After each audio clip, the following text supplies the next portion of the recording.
Hello అండి. Welcome to another shot. December 31 night Nimishambika అమ్మవారి టెంపుల్‌కి వెళ్ళామండి. మీరు కూడా చూస్తారని చెప్పి ఇక్కడ నేనైతే చూపిస్తున్నాను బోడుప్పలు. లోపల అమ్మవారు చూడ్డానికి ఎంత కన్నుల పండంగా ఉందంటే అక్కడ ఉన్నంత సేపు చాలా ప్రశాంతంగా ఉంది.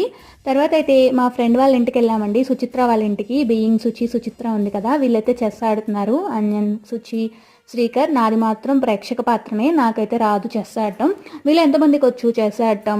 తర్వాత అయితే ఇక్కడ మంచిగా అరటికాయ కర్రీ, సొరకాయ కర్రీ, టమాటో పచ్చడితోటి డిన్నర్ అయితే పెట్టింది, తినేసాం. ఈ సొరకాయ కర్రీ ఆల్రెడీ అప్లోడ్ చేసా. టేస్ట్ అయితే అదిరిపోయింది.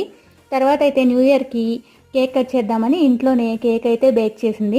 ఈ రెసిపీ కూడా నేను ఒక షార్ట్లో అయితే పెడతాను కమింగ్ వాటిలో. కేక్ అయితే చాలా బాగుంది. నాకు తనకి బేకింగ్ చేయడం అంటే చాలా ఇష్టం. వీళ్ళు ఎంతమందికి బేకింగ్ చేయడం ఇష్టం కేక్ తినడం కన్నా? నేనైతే తినే బ్యాచ్ కన్నా బేకింగ్ చేయడానికి ఇష్టపడే బ్యాచ్లో అనమాట నేనైతే. సో మీరు కూడా చెప్పండి, మీకు